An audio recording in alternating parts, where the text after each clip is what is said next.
Hi friends, my name is Jonathan. And I'm his sister Michelle. Welcome to our program, I Believe, where we will learn all the basic beliefs of the Seventh-day Adventist Church. Today, we are talking about marriage and the family. I really like that topic. It all started back in Creation Week. God had created so many wonderful things, and he looked at creation and said that the world was good. But then Adam began to feel lonely. There was no one to be a special friend. And that's when God said something was actually not good. He said, "It is not good for man to be alone." So he made Eve and called creation very good. Jesus used this story to answer the Pharisees when they asked him about divorce. And he finished by saying, "Therefore, what God has joined together, let not man separate." He really wanted husbands and wives to be loyal and faithful to each other as long as they both shall live. Just like the pastor says after he pronounces a man and a woman husband and wife.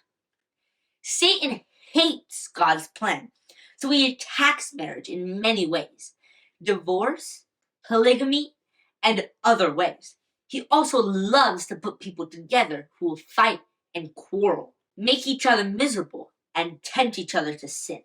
I wonder what we can do to avoid having a marriage like that. Let's look at the story of Isaac and Rebekah in the Bible. Growing up, Rebekah learned to be hardworking, unselfish, thoughtful, helpful, and cheerful.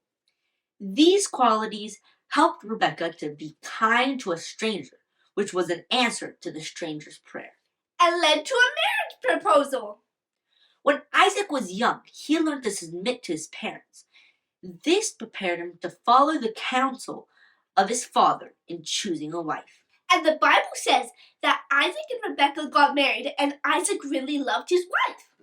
God also wants fathers and mothers to work together to raise godly children.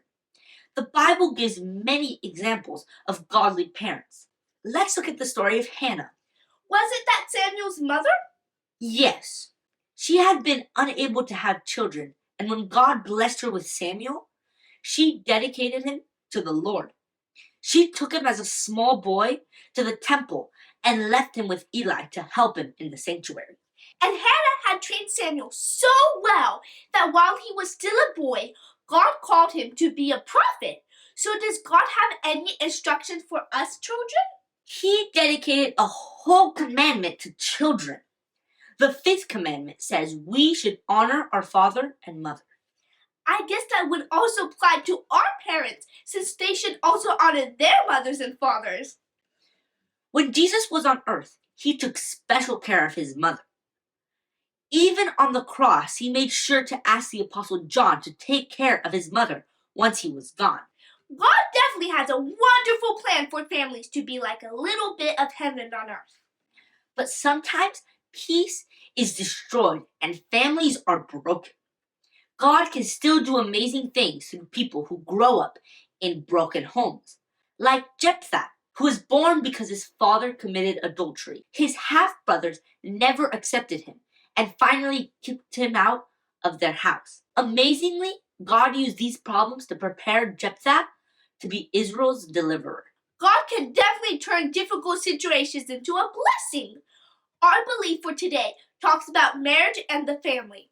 I believe marriage was made by the Lord from above, back when the world began. One man and one woman united in love, according to God's own plan. A Christian home is a wonderful place where children can learn of the Lord, where every day is bathed in grace, where we're learning to love Him more.